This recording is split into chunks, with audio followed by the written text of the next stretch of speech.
Halo, apa kabar teman-teman? Semoga teman-teman sehat selalu dan bahagia selalu. Kali ini saya akan membagi tips bagaimana sebuah pertanyaan bisa membuat Anda menjadi kaya raya dan hidup sukses selama-lamanya.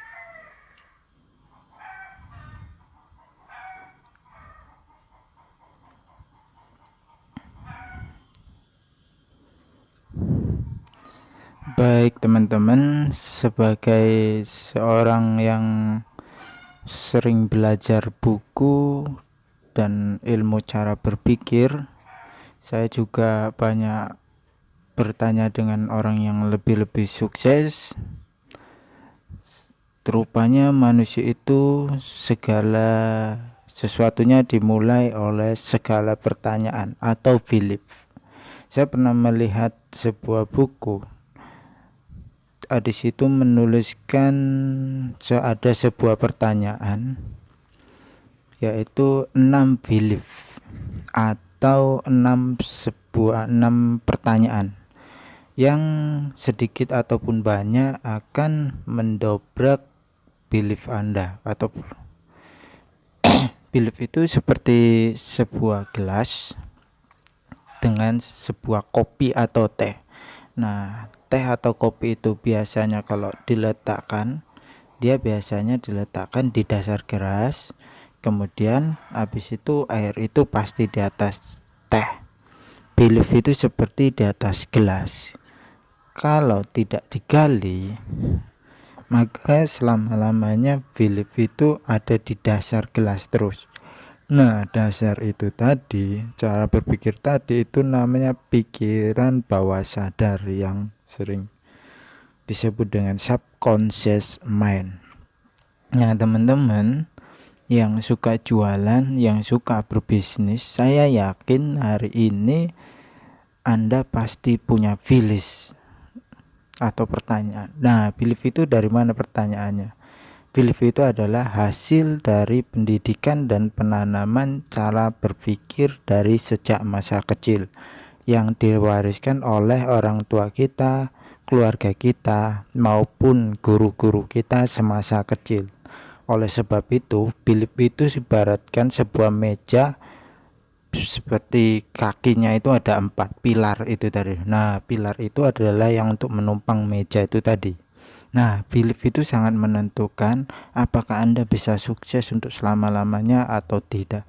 Nah, belief ini sangat menentukan kenapa seseorang itu stagnan dan tidak bisa kunjung masuk, dan belief-belief ini pula yang akan menjadi setiap orang mau melangkah laku selalu ada yang menghalangi.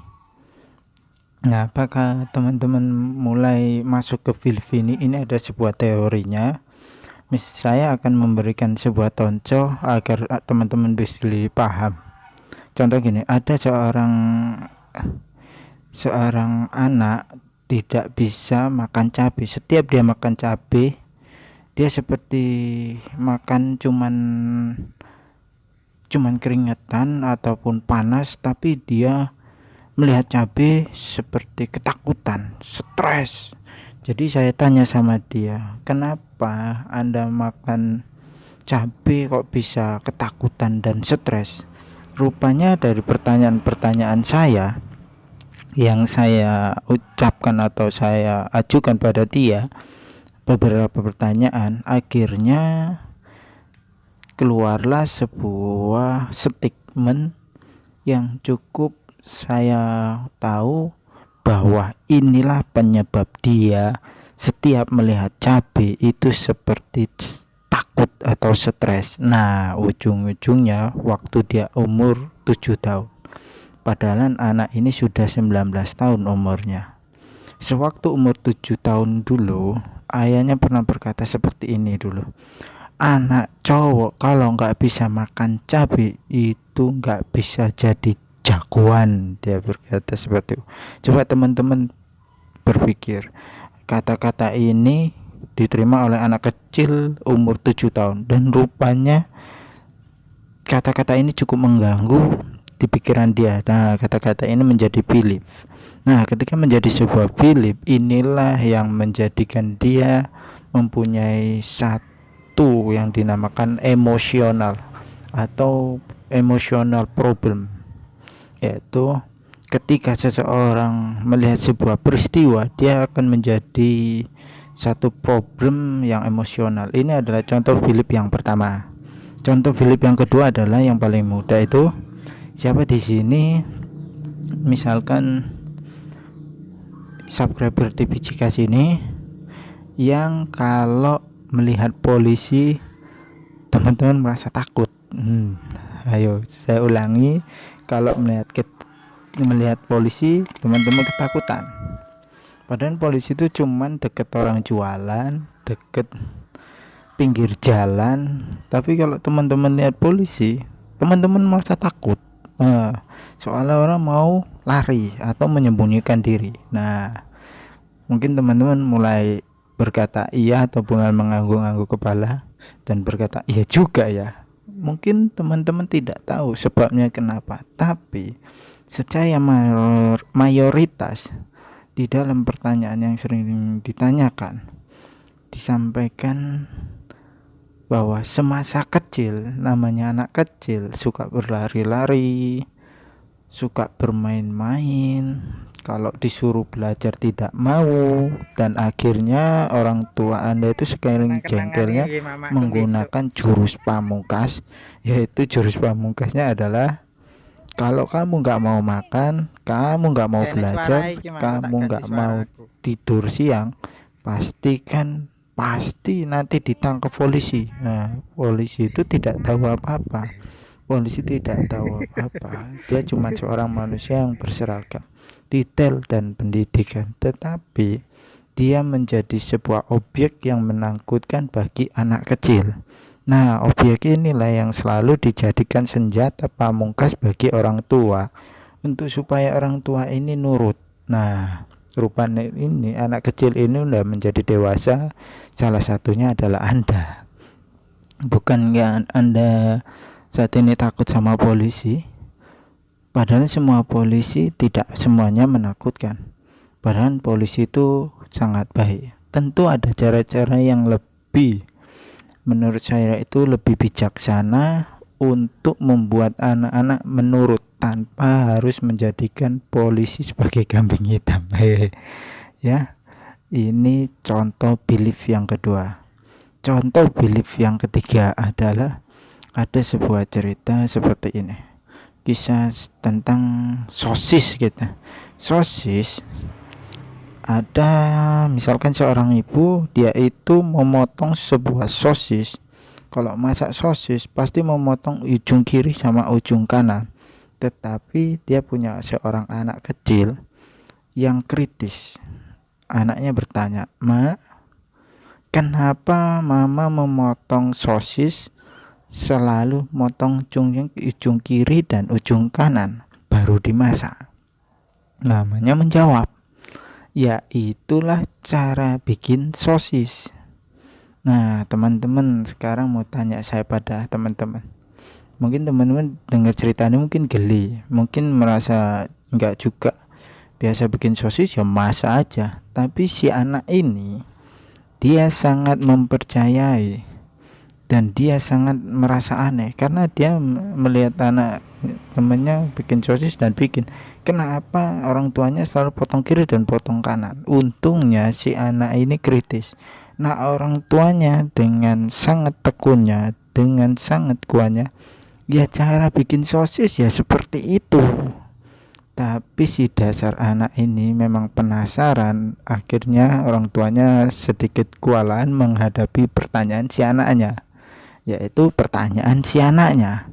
Rupanya pertanyaan ini membongkar dasar belief yang dianut oleh ibunya tadi.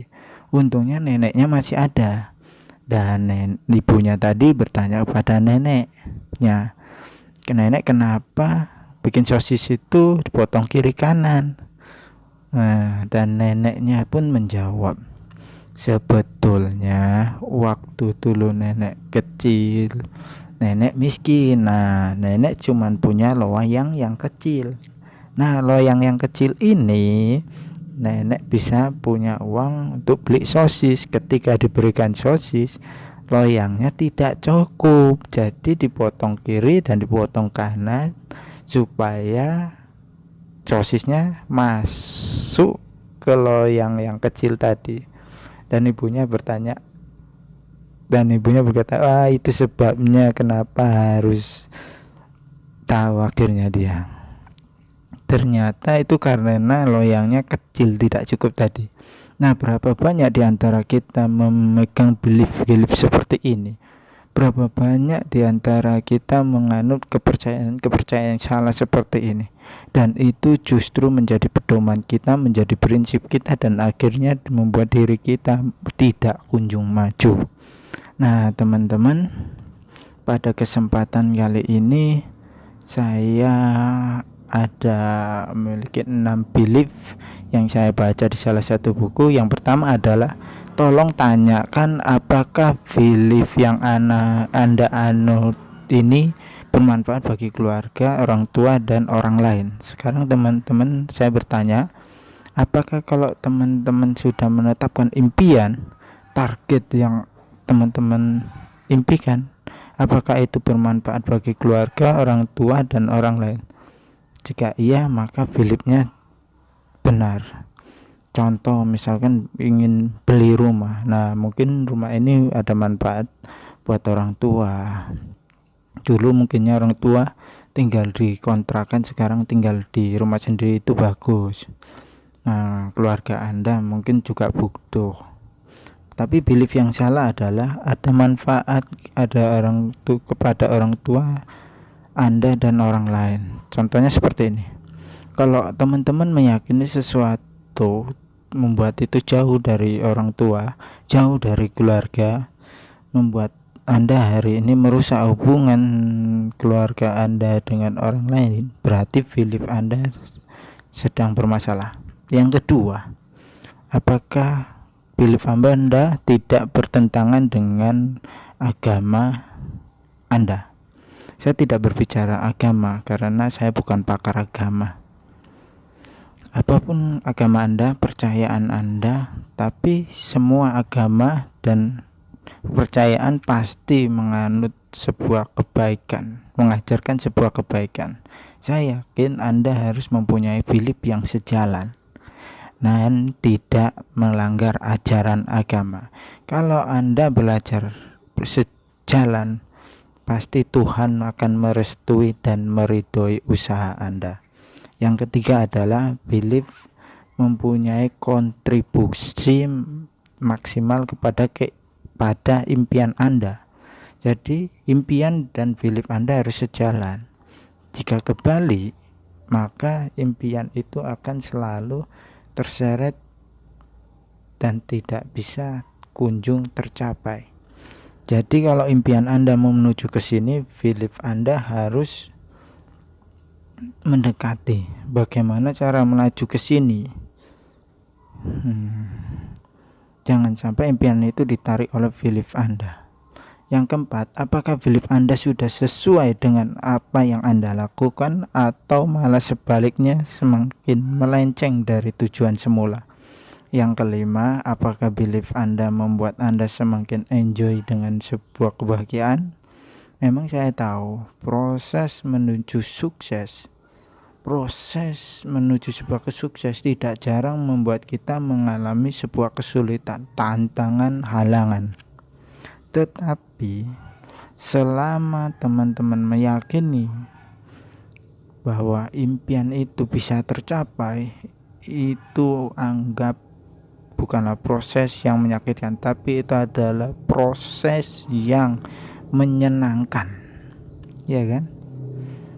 Karena teman-teman menganggap itu sebagai sesuatu proses yang bisa membuat Anda menjadi lebih baik. Kalau teman-teman menjalankan proses itu dengan happy, teman-teman jalani proses itu dengan sesuatu yang gembira, saya percaya impian teman-teman akan menjadi kenyataan.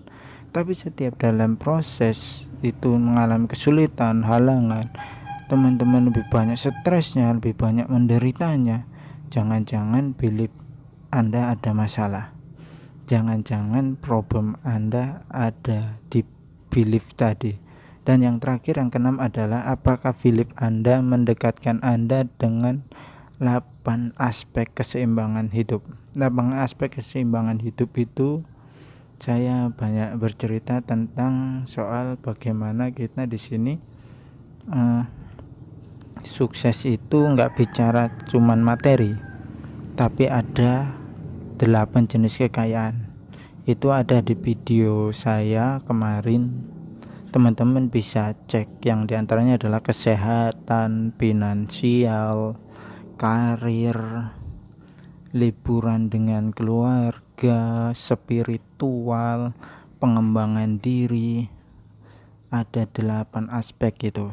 Nah, di situ 8 aspek itu mengajarkan Anda untuk menjadi manusia yang super sukses, yang holistik, bukan hanya cuman materi.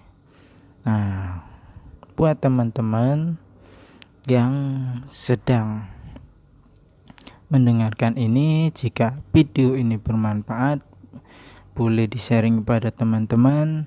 Jika teman-teman mau bertanya, silakan komen di bawah.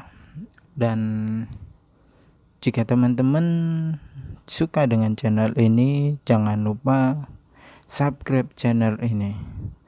Buat teman-teman yang lagi usaha dan berbisnis, semoga sehat selalu. Sampai jumpa di video berikutnya. Dadah, bye bye teman-teman.